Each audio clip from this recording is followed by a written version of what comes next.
तर काल देवेंद्रजी म्हटले की उद्धव ठाकरे कायम शत्रू, आमचे काही शत्रू नाही, राजकारणात कोणी शत्रू आणि कोणी मित्र. हे खरं आहे. महाराष्ट्राच्या राजकारणात म्हणाल तर एक कायम आम्ही एक संस्कार आणि संस्कृती पाळली. आम्ही निवडणुका एकमेकांच्या विरुद्ध लढलो, एकमेकांचा पराभव करण्याचा प्रयत्न केला, पण आमचा जो इंटरेस्ट आहे लोकशाहीमध्ये हा शेवटी राज्याचा विकास, जनतेचा विकास, आणि तो जे सरकार करतं विरोधी पक्षानं त्यांच्याकडे सकारात्मक दृष्टीनं पाहायला हवं. जसं देवेंद्रजी फडणवीस यांनी गडचिरोलीमध्ये काही चांगलं काम करण्याचा प्रयत्न केला, सुरुवात केली, आम्ही त्यांना पाठिंबा दिला. एक परंपरा या राज्याला, यशवंतराव चव्हाण असतील, बाळासाहेब ठाकरे असतील, वसंतराव नाईक असतील, फार मोठी परंपरा राज्याला आहे की व्यक्तिगत शत्रुत्व न ठेवता राजकारण केलं पाहिजे. पण व्यक्तिगत शत्रुत्व ठेवून राजकारण करण्याची परंपरा महाराष्ट्रामध्ये दुर्दैवानं भारतीय जनता पक्षानं सुरू केली. हे मान्य केलं पाहिजे. आपल्या राजकीय शत्रूंना, राजकीय विरोधकांना खोटे गुन्हे, खोटे खटले दाखल करून त्यांना तुरुंगात टाकायचं, ईडी, सीबीआय, पोलिसांचा वापर करायचा, ही परंपरा या महाराष्ट्रात कधीच नव्हती. ती परंपरा जर संपवणार असतील कोणी सध्याचे मुख्यमंत्री, तर ती या राज्याचं राजकीय वातावरण चांगलं राहावं यासाठी त्यासाठी फायदाच होईल. राउत साहब, हिंदी ने बताया कल देवेंद्र फडणवीस ने एक इंटरव्यू के दौरान शरद पवार को लेकर एक बयान दिया है उनके साथ आने को लेकर कि राजनीति में कोई भी दूर का नहीं होता है, कुछ भी चीजें जो है वो संभव हो सकती है. उद्धव ठाकरे भी वहां जा सकते हैं, अजित पवार यहाँ आ सकते हैं.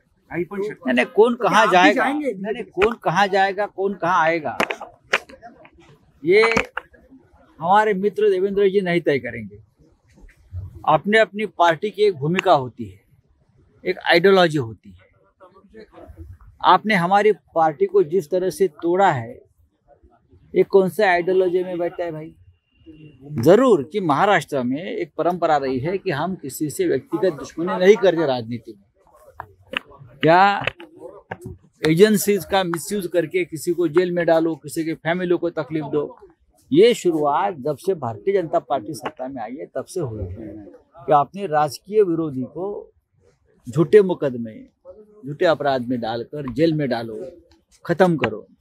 अगर ये परंपरा आप तोड़ने जा रहे हो तो हम आपका स्वागत करेंगे, लेकिन राजनीति में जंग जारी रहेगा जब तक आप तानाशाही, या जिस प्रकार के भ्रष्टाचारियों को साथ लेकर आप सरकार चला रहे हो, ये जब तक चलेगा तब तक हमारा एक ये राजनीतिक जो संघर्ष है वो जारी रहेगा. मोदी जी ने कहा कि शरद पवार पुढे असे बोलले होते की राज ठाकरे की उद्धव ठाकरे, देवेंद्रजी असे बोलले होते की राज ठाकरे माझे मित्र आहे पण उद्धव ठाकरे माझे शत्रू नव्हे. चांगली गोष्ट आहे. राजकारणात कोणीच कोणाचा शत्रू आणि कायमचा मित्रही नसतो आणि कायमचा शत्रूही नसतो. आम्ही 25 वर्ष मित्र होतोच ना. देवेंद्रजी जेव्हा राजकारणात नव्हते महाराष्ट्राच्या, तेव्हापासून भारतीय जनता पक्ष आणि शिवसेनेची युती, अटल बिहारी वाजपेयी, प्रमोद महाजन, अडवाणी साहेब, आम्ही सगळ्यात भाजपचे सगळ्यात जुने आणि विश्वासार्ह मित्रच होतो. पण आज आम्ही मित्र राहिलो नाही, मित्रांना लाथ घातली. त्याच्यामुळे स्वाभिमानी पक्ष असल्यामुळे आम्ही आमचं राजकारण सुरू केलं. पण राजकारणामध्ये काही असंभव नसतं. मी यासाठी सांगतोय की जर भारतीय जनता पक्षाचं राजकारण जे आहे हे व्यक्तिगत सुडाचं आणि व्यक्तिगत शत्रुत्वाचं आहे. या महाराष्ट्राला यशवंतराव चव्हाणांपासून बाळासाहेब ठाकरे, वसंतराव नाईक, माननीय शरद पवार असे अनेक नेते झाले. त्यांनी व्यक्तिगत सुडाचं राजकारण कधी केलं नाही, किंवा सेंट्रल एजन्सी, पोलीस यांचा गैरवापर करून आपल्या राजकीय विरोधकांना तुरुंगवास भोगायला लावलं नाही. हे सत्य आहे. ही सुरुवात या राज्यात आणि देशात भारतीय जनता पक्षाने गेल्या 10 वर्षात केल्यामुळं राज्याचं आणि देशाचं माहोल बिघडला. ते जर ते सुधारणार असतील, पर्यावरणाचा संतुलन करणार असतील या बिघडलेल्या, तर आम्ही त्यांच्याकडे पाहू की चांगलं राज्य करतायत, पर्यावरणाचा संतुलनाचा काल आपण अजित- बोलले. अजित- राज्य करतायत. पर्यावरणाचा काल संतुलनाचा आपण अजित- बोलले तर अजित- पुष्पगुच्छ, विधानसभेत दिलेलं पुष्पगुच्छ, देवेंद्रजींनी केलेले काल वक्तव्य, बदल्यांचं नाही बदलाचं राजकारण मी करणार आहे हे, आणि आता आपले केलेले पर्यावरणात बदल होत असेल तर काय संकेत समजायचे? नाही, संकेत नाहीये. महाराष्ट्रातलं राजकीय वातावरण हे गढूळ असूनही ही आमची पहिल्यापासून भूमिका आहे. सत्तेवरती कोण येतं आणि कोण राहतं यापेक्षा हा महाराष्ट्र आणि महाराष्ट्राचं वातावरण चांगलं राहिलं पाहिजे हे विचार करणारे आम्ही लोक आहोत. कारण आम्ही बाळासाहेब ठाकरे हिंदुहृदय सम्राट त्यांच्याबरोबर आयुष्यभर काम केलेले माणसं आहोत. आम्ही कधी व्यक्तिगत शत्रुत्व ठेवलं नाही, पण हे राजकारण अशा प्रकारचं भारतीय जनता पक्षानं सुरू केलं. दुर्दैवानं देवेंद्र फडणवीस यांच्या नेतृत्वाकडनं आम्हाला एक चांगली अपेक्षा होती, पण त्यांना अशा लोकांनी घेरलं त्या काळामध्ये आणि त्यांनी फडणवीस यांची प्रतिमा पूर्णपणे मलिन करून टाकली. सर, नितेश राणे ने कहा है कि ईवीएम का नया मतलब है एवरी वोट अगेंस्ट मुल्ला. नाही मुझे मालूम काल मंत्री आहे वो अजित दादा काल म्हटले की अंथरून पाहून पाय पसरायला पाहिजे. शेतकरी कर्जमाफीचा मी कधीही माझ्या भाषणात उल्लेख केलेला नाही. शेतकरी कर्जमाफीचा उल्लेख त्यांच्या भाषणात केला नसला तरी भारतीय जनता पक्षाच्या जाहीरनाम्यात त्याचा उल्लेख आहे. भारतीय जनता पक्षाच्या जाहीरनाम्यात 2100 रुपये लाडक्या बहिणींना आणि कर्जमाफी शेतकऱ्यांना हे भारतीय जनता पक्षाच्या जाहीरनाम्यात जर स्पष्ट लिहिलं असेल आणि त्या भारतीय जनता पक्षाच्या सरकारमध्ये आपण अर्थमंत्री असाल तर तुम्ही काय बोलताय आणि बोलला नाही तुमच्या भाषणात याला काय अर्थ राहत नाही. जाहीरनाम्यातलं प्रत्येक वचन तुम्हाला पूर्ण करावं लागेल. शेतकऱ्यांची कर्जमाफी करावी लागेल. लाडक्या बहिणींना 2100 रुपये द्यावे लागतील. वडेट्टीवारांनी काल आरोप केला होता की 2 दिवसात बोलणी झाली असती तर हे चित्र झालं नसतं. असं कोण म्हणतंय? विजय वडेट्टीवार तरी तुमचं नाव पण घेतलं काल की बोलणी करण्यात संजय राऊत 2 वादाच्या बैठका सुरू 18 दिवस 18 दिवस वाया घालवले. बघा ते काय बोलतात त्यांच्याकडे फार लक्ष द्यायची गरज नाही. हरियाणामध्ये आम्ही होतो का? हरियाणामध्ये काँग्रेस पक्षाबरोबर समोर कोणीच नव्हतं, ते एकटेच होते. मग हरियाणामध्ये का हरलात? अशा अनेक राज्यामध्ये, जम्मू काश्मीरला का हरलात? महाराष्ट्रात काही लोक कोट शिवून तयार होते मुख्यमंत्री पदाचा, आम्ही नव्हतो त्याच्यामध्ये. शिवसेना हा महाराष्ट्रातला एक प्रमुख पक्ष आहे, प्रादेशिक पक्ष आहे. काँग्रेस राष्ट्रीय पक्ष आहे. बरं, पश्चिम बंगालला काय शिवसेना होती का? होती का शिवसेना? मग अख्ख्या देशभरात तुमचा पराभव का होतो आहे? तिथे सर्वत्र आम्ही आहोत का? तिथे सर्वत्र संजय राऊत आहेत. विजय वडेट्टीवार स्वतः त्या बैठकांना हजर असायचे, होते ना स्वतः. आघाडीमध्ये समन्वयाची आणि तडजोडीची भूमिका स्वीकारावी लागते आणि आघाडीमध्ये जे ही भूमिका स्वीकारत नाहीत त्यांना आघाडीमध्ये राहण्याचा अधिकार नसतो. मुंबई महानगरपालिकेमध्ये शिवसेना कुठेतरी एकत्र चालणार आहे. पुढे मुंबई महानगरपालिकेमध्ये कुठेतरी शिवसेना एकत्र मुंबईसह नागपूर पर्यंत मी सांगेन आम्ही स्वबळावर लढू. काय होईल ते होईल. एकदा आम्हाला आजमावायचं आहे. नागपूरला सुद्धा मी स्वबळावर लढणार आहोत. माननीय उद्धवजीने आम्हाला तसे संकेत दिले. आत्ताच मी आमचे या शहराचे शिवसेनेचे प्रमुख प्रमोद मानमोडे यांच्याशी चर्चा केली, शिवसेना शहर प्रमुख. आणि असं आमचं ठरत आहे की मुंबई असेल, ठाणे असेल, पुणे असेल, नागपूर असेल, कार्यकर्त्यांना संधी कधी मिळणार? आघाडीमध्ये मग लोकसभा विधानसभेमध्ये कार्यकर्त्यांना लढण्याची संधी मिळत नाही आणि त्याचा फटका पक्षाच्या वाढीला बसतो. महानगरपालिका, जिल्हा परिषद आणि नगरपंचायतीमध्ये स्वबळावर लढून आपापले पक्ष मजबूत करावे. दिल्ली में कहा है कि मैं भी इंसान हूँ, मुझसे भी गलती हो सकती है. नहीं, मैं उनको इंसान मानता नहीं, वो भगवान है. सर, संदीप भगवान होता है. एक बार जब किसी ने घोषित किया कि ये भगवान का अवतार है तो इंसान कैसा बन जाता है? हाँ, आप मुझे बताइए, ब्रह्मदेव इंसान है क्या? नहीं, वो भगवान है. विष्णु भगवान है, वो विष्णु के 13वें अवतार है. तो अब जो अवतारी है, जिसको अवतार माना गया है, वो खुद बोल रहा है मैं इंसान हूँ, कुछ गड़बड़ है, केमिकल लोचा है. हिंदी में शिवसेना अकेली लड़ने जा रही है. संदीप दीक्षित जो कांग्रेस के नेता है, संदीप दीक्षित दिल्ली में कांग्रेस के नेता, वो कह रहे हैं कि जो पार्टियां आम आदमी पार्टी को दिल्ली में सपोर्ट कर रही है उनका कोई वजूद दिल्ली में नहीं है। ठीक है, देख लेंगे। नहीं होगा वजूद, कांग्रेस ने आपका वजूद दिखाना चाहिए, हमारी शुभकामना ये। बोलिए हिंदी में आप सर खूप वेळची वाट बघत आहोत। अरे माहित नाही मला वाटलं तुम्हाला माहित नाही मी इथे आलेलो।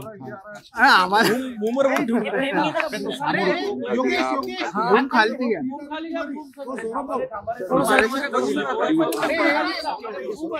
सर, विचारा सर, काल देवेंद्रजी म्हटले की उद्धव ठाकरे कायम शत्रू, आमचे काही शत्रू नाही, राजकारणात कोणी शत्रू आणि कोणी मित्र नसतो।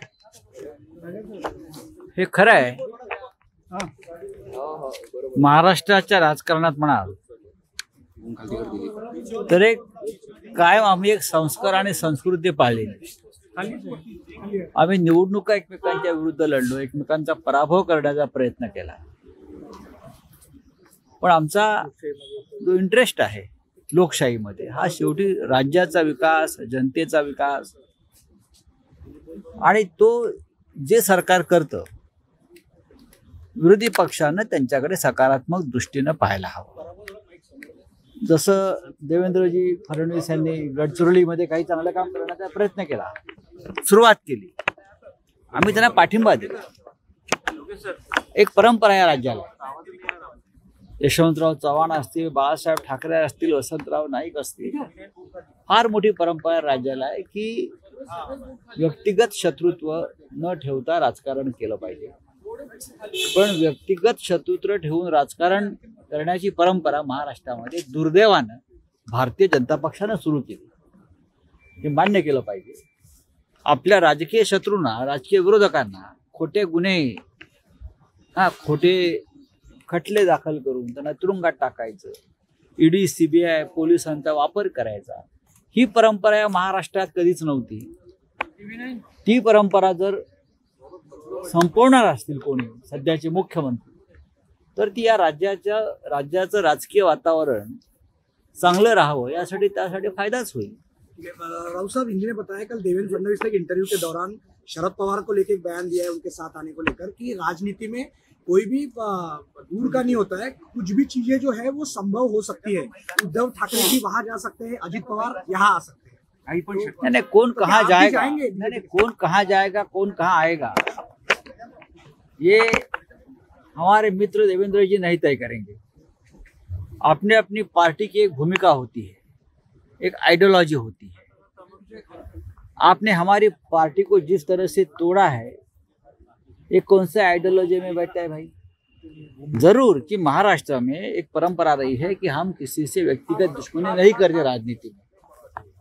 क्या एजेंसीज का मिसयूज करके किसी को जेल में डालो, किसी के फैमिली को तकलीफ दो, ये शुरुआत जब से भारतीय जनता पार्टी सत्ता में आई है तब से हुई है कि आपने राजकीय विरोधी को झूठे मुकदमे, झूठे अपराध में डालकर जेल में डालो, खत्म करो। अगर ये परंपरा आप तोड़ने जा रहे हो तो हम आपका स्वागत करेंगे, लेकिन राजनीति में जंग जारी रहेगा जब तक आप तानाशाही, या जिस प्रकार के भ्रष्टाचारियों को साथ लेकर आप सरकार चला रहे हो,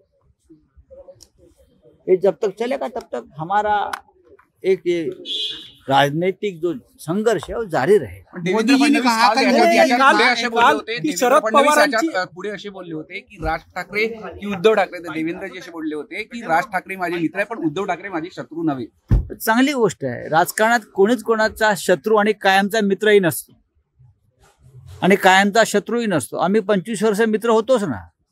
देवेंद्रजी जेव्हा राजकारणात नव्हते महाराष्ट्राच्या, तेव्हापासून भारतीय जनता पक्ष आणि शिवसेनेची युती, अटल बिहारी वाजपेयी, प्रमोद महाजन, अडवाणी साहेब, आम्ही सगळ्यात भाजपचे सगळ्यात जुने आणि विश्वासार्ह मित्रच होतो।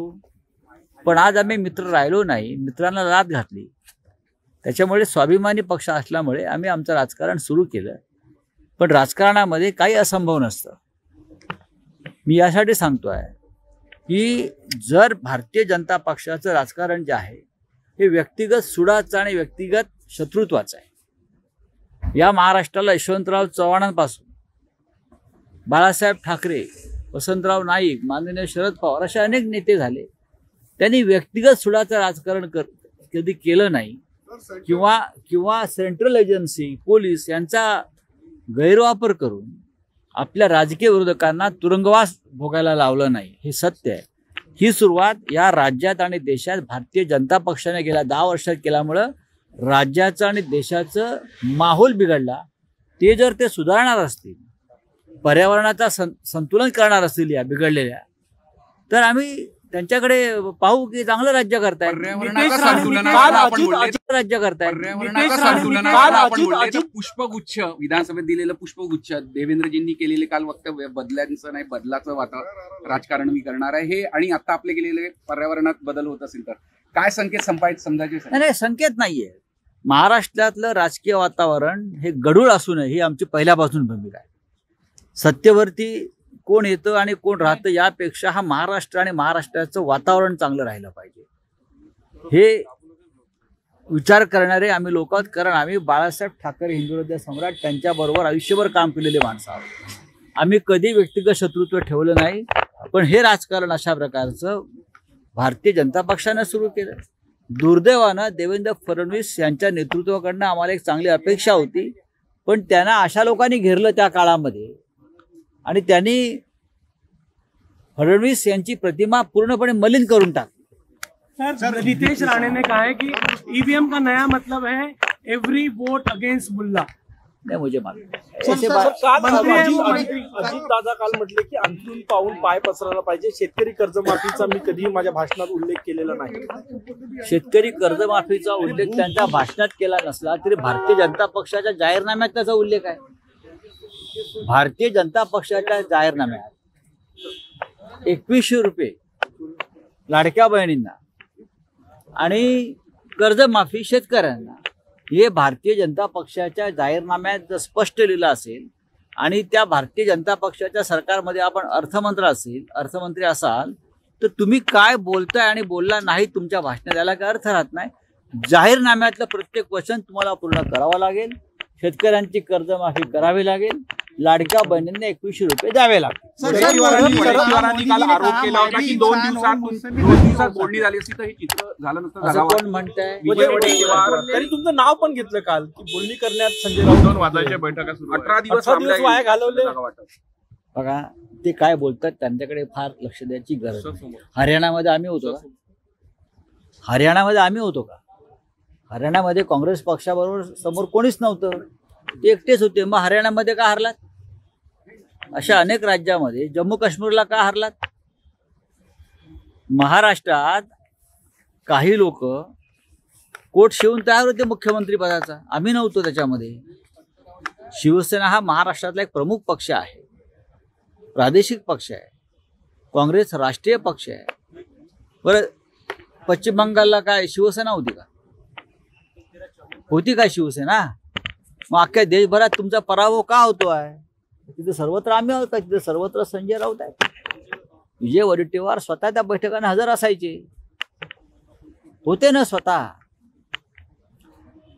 आघाडीमध्ये समन्वयाची आणि तडजोडीची भूमिका स्वीकारावी लागते आणि आघाडीमध्ये जे ही भूमिका स्वीकारत नाहीत त्यांना आघाडीमध्ये राहण्याचा अधिकार नसतो. मुंबई महानगरपालिकेमध्ये शिवसेना कुठेतरी एकत्र चालणार आहे. पुढे मुंबई महानगरपालिकेमध्ये कुठेतरी शिवसेना एकत्र मुंबईसह नागपूर पर्यंत मी सांगेन आम्ही स्वबळावर लढू. काय होईल ते होईल. एकदा आम्हाला आजमावायचं आहे. नागपूरला सुद्धा मी स्वबळावर लढणार आहोत. माननीय उद्धवजीने आम्हाला तसे संकेत दिले. आत्ताच मी आमचे या शहराचे शिवसेनेचे प्रमुख प्रमोद मानमोडे यांच्याशी चर्चा केली, शिवसेना शहर प्रमुख. आणि असं आमचं ठरत आहे की मुंबई असेल, ठाणे असेल, पुणे असेल, नागपूर असेल, कार्यकर्त्यांना संधी कधी मिळणार? आघाडीमध्ये मग लोकसभा विधानसभेमध्ये कार्यकर्त्यांना लढण्याची संधी मिळत नाही आणि त्याचा फटका पक्षाच्या वाढीला बसतो. महानगरपालिका, जिल्हा परिषद आणि नगरपंचायतीमध्ये स्वबळावर लढून आपापले पक्ष मजबूत करावे. दिल्ली में कहा है कि मैं भी इंसान हूँ, मुझसे भी गलती हो सकती है. नहीं, मैं उनको इंसान मानता नहीं, वो भगवान है. सर, संदीप भगवान होता है. एक बार जब किसी ने घोषित किया कि ये भगवान का अवतार है तो इंसान कैसा बन जाता है? हाँ, आप मुझे बताइए, ब्रह्मदेव इंसान है क्या? नहीं, वो भगवान है। विष्णु भगवान है, वो विष्णु के 13वें अवतार है। तो अब जो अवतारी है, जिसको अवतार माना गया है, वो खुद बोल रहा है मैं इंसान हूँ, कुछ गड़बड़ है, केमिकल लोचा है। हिंदी में सर, हिंदी में शिवसेना अकेली लड़ने जा रही है। संदीप दीक्षित जो कांग्रेस के नेता है, संदीप दीक्षित दिल्ली में कांग्रेस के नेता है, वो कह रहे हैं कि जो पार्टियां आम आदमी पार्टी को दिल्ली में सपोर्ट कर रही है, उनका कोई वजूद दिल्ली में नहीं है। ठीक है, देख लेंगे, नहीं होगा वजूद। कांग्रेस ने आपका वजूद दिखाना चाहिए, हमारी शुभकामना ये। बोलिए हिंदी में आप सर खूप वेळची वाट बघत आहोत. अरे माहित नाही मला वाटलं तुम्हाला माहित नाही मी इथे आलेलो. आम्हाला रूम खालती आहे.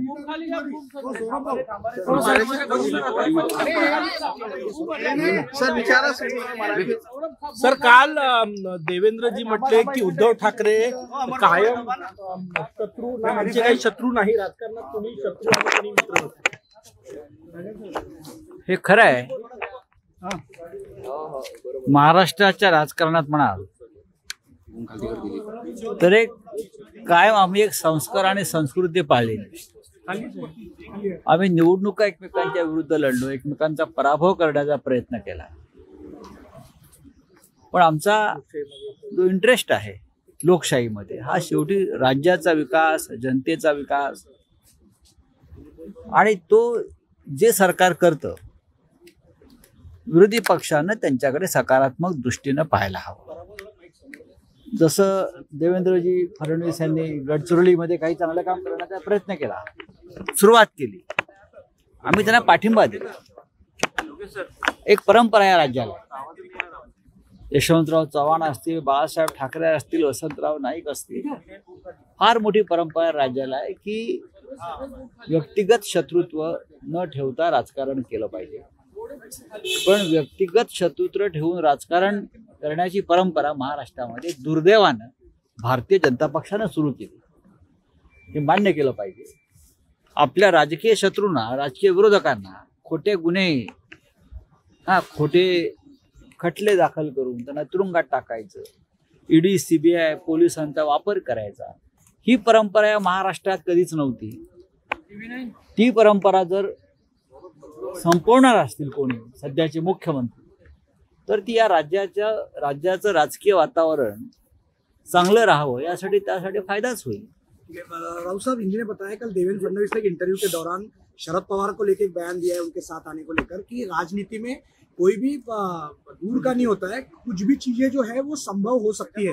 उद्धव ठाकरे भी वहां जा सकते हैं, अजित पवार यहाँ आ सकते हैं. नहीं, कौन कहाँ जाएगा, नहीं, कौन कहाँ जाएगा, कौन कहाँ आएगा, ये हमारे मित्र देवेंद्र जी नहीं तय करेंगे. अपने अपनी पार्टी की एक भूमिका होती है, एक आइडियोलॉजी होती है. आपने हमारी पार्टी को जिस तरह से तोड़ा है, ये कौन से आइडियोलॉजी में बैठता है भाई? जरूर कि महाराष्ट्र में एक परंपरा रही है कि हम किसी से व्यक्तिगत दुश्मनी नहीं करते राजनीति में. क्या एजेंसीज का मिसयूज करके किसी को जेल में डालो, किसी के फैमिली को तकलीफ दो, ये शुरुआत जब से भारतीय जनता पार्टी सत्ता में आई है तब से हुई है कि आपने राजकीय विरोधी को झूठे मुकदमे, झूठे अपराध में डालकर जेल में डालो, खत्म करो. अगर ये परंपरा आप तोड़ने जा रहे हो तो हम आपका स्वागत करेंगे, लेकिन राजनीति में जंग जारी रहेगा जब तक आप तानाशाही, या जिस प्रकार के भ्रष्टाचारियों को साथ लेकर आप सरकार चला रहे हो, ये जब तक चलेगा तब तक हमारा एक ये राजनीतिक जो संघर्ष है वो जारी रहेगा. मोदी जी ने कहा की शरद पवारांची पुढे असे बोलले होते की राज ठाकरे की उद्धव ठाकरे, देवेंद्रजी असे बोलले होते की राज ठाकरे माझे मित्र आहे पण उद्धव ठाकरे माझे शत्रू नव्हे. चांगली गोष्ट आहे. राजकारणात कोणीच कोणाचा शत्रू आणि कायमचा मित्रही नसतो आणि कायमचा शत्रूही नसतो. आम्ही 25 वर्ष मित्र होतोच ना. देवेंद्रजी जेव्हा राजकारणात नव्हते महाराष्ट्राच्या, तेव्हापासून भारतीय जनता पक्ष आणि शिवसेनेची युती, अटल बिहारी वाजपेयी, प्रमोद महाजन, अडवाणी साहेब, आम्ही सगळ्यात भाजपचे सगळ्यात जुने आणि विश्वासार्ह मित्रच होतो. पण आज आम्ही मित्र राहिलो नाही, मित्रांना लाथ घातली. त्याच्यामुळे स्वाभिमानी पक्ष असल्यामुळे आम्ही आमचं राजकारण सुरू केलं. पण राजकारणामध्ये काही असंभव नसतं. मी यासाठी सांगतोय की जर भारतीय जनता पक्षाचं राजकारण जे आहे हे व्यक्तिगत सुडाचं आणि व्यक्तिगत शत्रुत्वाचं आहे. या महाराष्ट्राला यशवंतराव चव्हाणांपासून बाळासाहेब ठाकरे, वसंतराव नाईक, माननीय शरद पवार असे अनेक नेते झाले. त्यांनी व्यक्तिगत सुडाचं राजकारण कधी केलं नाही किंवा सेंट्रल एजन्सी, पोलीस यांचा गैरवापर करून आपल्या राजकीय विरोधकांना तुरुंगवास भोगायला लावलं नाही. हे सत्य आहे. ही सुरुवात या राज्यात आणि देशात भारतीय जनता पक्षाने गेल्या 10 वर्षात केल्यामुळं राज्याचं आणि देशाचं माहोल बिघडला. ते जर ते सुधारणार असतील, पर्यावरणाचा संतुलन करणार असतील या बिघडलेल्या, तर आम्ही त्यांच्याकडे पाहू की चांगलं राज्य करताय, राज्य करताय. पुष्पगुच्छ विधानसभेत दिलेलं पुष्पगुच्छ, देवेंद्रजींनी केलेले काल वक्तव्य बदलांचं नाही बदलाचं राजकारण मी करणार आहे हे, आणि आता आपले गेलेले पर्यावरणात बदल होत असेल तर काय संकेत समजायचे? नाही, संकेत नाहीये. महाराष्ट्रातलं राजकीय वातावरण हे गढूळ असू नये ही आमची पहिल्यापासून भूमिका आहे. सत्तेवरती कोण येतं आणि कोण राहतं यापेक्षा हा महाराष्ट्र आणि महाराष्ट्राचं वातावरण चांगलं राहिलं पाहिजे हे विचार करणारे आम्ही लोक आहोत. कारण आम्ही बाळासाहेब ठाकरे हिंदुहृदय सम्राट त्यांच्याबरोबर आयुष्यभर काम केलेले माणसं आहोत. आम्ही कधी व्यक्तिगत शत्रुत्व ठेवलं नाही. पण हे राजकारण अशा प्रकारचं भारतीय जनता पक्षानं सुरू केलं. दुर्दैवानं देवेंद्र फडणवीस यांच्या नेतृत्वाकडनं आम्हाला एक चांगली अपेक्षा होती, पण त्यांना अशा लोकांनी घेरलं त्या काळामध्ये आणि त्यांनी फडणवीस यांची प्रतिमा पूर्णपणे मलिन करून टाकली. सर, रितेश राणे ने कहा है कि ईवीएम का नया मतलब है एवरी वोट अगेंस्ट बुल्ला. नाही, मुझे मालूम अजित दादा काल म्हटले की अंथरूण पाहून पाय पसरायला पाहिजे. शेतकरी कर्जमाफीचा मी कधीही माझ्या भाषणात उल्लेख केलेला नाही. शेतकरी कर्जमाफीचा उल्लेख त्यांच्या भाषणात केला नसला तरी भारतीय जनता पक्षाच्या जाहीरनाम्यात त्याचा उल्लेख आहे. भारतीय जनता पक्षाच्या जाहीरनाम्यात 2100 रुपये लाडक्या बहिणींना आणि कर्जमाफी शेतकऱ्यांना हे भारतीय जनता पक्षाच्या जाहीरनाम्यात जर स्पष्ट लिहिलं असेल आणि त्या भारतीय जनता पक्षाच्या सरकारमध्ये आपण अर्थमंत्री असाल तर तुम्ही काय बोलताय आणि बोलला नाही तुमच्या भाषणात याला काय अर्थ राहत नाही. जाहीरनाम्यातलं प्रत्येक वचन तुम्हाला पूर्ण करावं लागेल. शेतकऱ्यांची कर्जमाफी करावी लागेल. लाडक्या बहिणींना 2100 रुपये द्यावे लागतील. पवारांनी काल आरोप केला होता की 2 दिवसात बोलणी झाली असती तर हे चित्र झालं नसतं. असं कोण म्हणताय? तरी तुमचं नाव पण घेतलं काल की बोलणी करण्यात संजय राऊत 2 वाजायच्या बैठका सुरू 18 दिवस वाया घालवले. बघा ते काय बोलतात त्यांच्याकडे फार लक्ष द्यायची गरज नाही. हरियाणामध्ये आम्ही होतो का? हरियाणामध्ये काँग्रेस पक्षाबरोबर समोर कोणीच नव्हतं, ते एकटेच होते. मग हरियाणामध्ये का हरलात? अशा अनेक राज्यामध्ये, जम्मू काश्मीरला का हरलात? महाराष्ट्रात काही लोक कोट शिवून तयार होते मुख्यमंत्री पदाचा, आम्ही नव्हतो त्याच्यामध्ये. शिवसेना हा महाराष्ट्रातला एक प्रमुख पक्ष आहे, प्रादेशिक पक्ष आहे. काँग्रेस राष्ट्रीय पक्ष आहे. बरं, पश्चिम बंगालला काय शिवसेना होती का? होती का शिवसेना? मग अख्ख्या देशभरात तुमचा पराभव का होतो आहे? तिथे सर्वत्र आम्ही आहोत का? तिथे सर्वत्र संजय राऊत आहेत. विजय वडेट्टीवार स्वतः त्या बैठकांना हजर असायचे, होते ना स्वतः.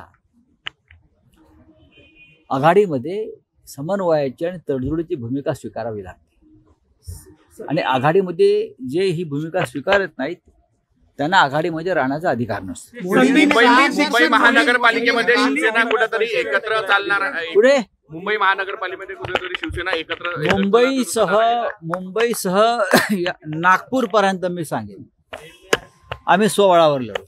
काय होईल ते होईल. एकदा आम्हाला आजमावायचं. नागपूरला सुद्धा मी स्वबळावर लढणार आहोत. माननीय उद्धवजीने आम्हाला तसे संकेत दिले. आत्ताच मी आमचे या शहराचे शिवसेनेचे प्रमुख प्रमोद मानमोडे यांच्याशी चर्चा केली, शिवसेना शहर प्रमुख. आणि असं आमचं ठरत आहे की मुंबई असेल, ठाणे असेल, पुणे असेल, नागपूर असेल, कार्यकर्त्यांना संधी कधी मिळणार? आघाडीमध्ये मग लोकसभा विधानसभेमध्ये कार्यकर्त्यांना लढण्याची संधी मिळत नाही आणि त्याचा फटका पक्षाच्या वाढीला बसतो. महानगरपालिका, जिल्हा परिषद आणि नगरपंचायतीमध्ये स्वबळावर लढून आपापले पक्ष मजबूत करावे. मोदी जी ने कहा है कि मैं भी इंसान हूँ, मुझसे भी गलती हो नहीं सकती नहीं है। मैं उनको इंसान मानता नहीं, वो भगवान है. सर संदीप भगवान होता है. एक बार जब किसी ने घोषित किया कि ये भगवान का अवतार है तो इंसान कैसा बन जाता है? हाँ, आप मुझे बताइए, ब्रह्मदेव इंसान है क्या? नहीं, वो भगवान है.